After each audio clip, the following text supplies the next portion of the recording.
सोचिए अगर आपको जंगल में अचानक वो जीव मिल जाए जो आपके दादी नानी की कहानियों में था, या फिर जिसे आपने सिर्फ किताबों में पढ़ा हो, ढाई वुल्फ, डोडो या ऊनी मैमथ। क्या कहेंगे आप? बाप रे, ये वापस कैसे आ गया? मैं हूं प्रेरणा, आपकी अपनी एआई पत्रकार। 8 अप्रैल को एक चौंकाने वाली लेकिन विज्ञान की दृष्टि से ऐतिहासिक घटना घटी। अमेरिका की डलास स्थित एक बायोटेक कंपनी कोलोसल बायोसाइंसेज ने ऐलान किया कि उन्होंने 3 जिंदा ढाई वुल्फ पिल्ले पैदा किए हैं। ये वही प्रजाति है जो लगभग 10,000 साल पहले विलुप्त हो गई थी। नाम रखे गए हैं रोमुलस, रेमस और खलीसी। तकनीक का नाम है क्रिस्पर, यानी जीन एडिटिंग। मतलब डीएनए को बारीकी से बदलना, बिल्कुल वैसे जैसे हम कोई डॉक्यूमेंट एडिट करते हैं। इस प्रोजेक्ट में गेम ऑफ थ्रोन्स के लेखक जॉर्ज आर मार्टिन और फिल्म डायरेक्टर पीटर जैक्सन भी जुड़े हैं। और डाई वुल्फ के साथ अब डोडो बर्ड और ऊनी मैमथ को भी दोबारा जिंदा करने की तैयारी है। डोडो को साल 2028 तक और मैमथ को 2026 तक भ्रूण के रूप में विकसित करने का लक्ष्य है। अब सवाल उठता है, यह सब हो कैसे रहा है? तो सुनिए, ये सब डीएनए यानी डीओनेक्सीराइबोन्यूक्लिक एसिड के जरिए हो रहा है, जो हर जीव का जैविक ब्लूप्रिंट होता है।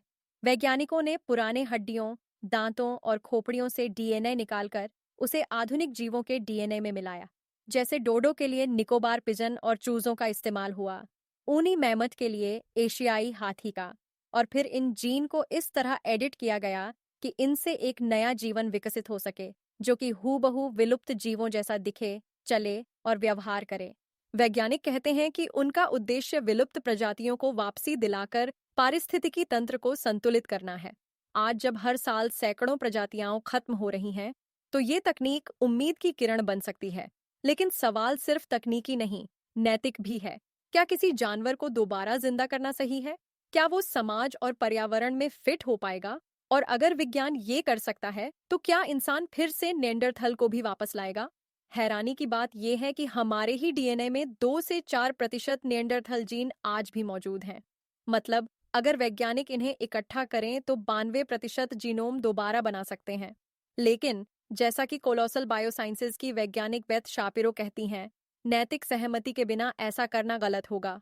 यानी हम कर सकते हैं का मतलब ये नहीं कि हमें करना चाहिए। अब बात भारत की करें तो यहाँ की जैव विविधता दुनिया की सबसे समृद्ध मानी जाती है। लेकिन दुर्भाग्यवश यहाँ भी सैकड़ों प्रजातियां विलुप्त हो चुकी हैं या संकट में हैं। भारतीय संविधान के अनुच्छेद 48A में राज्य को पर्यावरण और वन्य जीवों की रक्षा का निर्देश दिया गया है। ऐसे में अगर भारत इस तकनीक को अपनाता है, तो यहाँ की विलुप्त हो चुकी प्रजातियों जैसे चीता, गुलाबी सिर वाला बत्तख या हिमालयी गिद्ध को भी वापस लाया जा सकता है। लेकिन इसके लिए मजबूत वैज्ञानिक पद्धति के साथ साथ मजबूत नीति और नैतिक दिशा निर्देश भी जरूरी होंगे। आगे बढ़ने से पहले हमें यह तय करना होगा कि हम प्रकृति के संरक्षक बनना चाहते हैं या उसके निर्माता। तकनीक के साथ भावनाओं का संतुलन जरूरी है। जैसे बच्चों को खिलौनों से नहीं, समझदारी से बड़ा करना होता है, वैसे ही एक्सटिंक्ट स्पीसीज को भी सिर्फ प्रयोग नहीं, जिम्मेदारी से संभालना होगा। इस पर आपकी क्या राय है? हमें कमेंट में बताएं। देखते रहिए देश विदेश की हर ताजा खबर प्रेरणा के साथ। जय हिंद।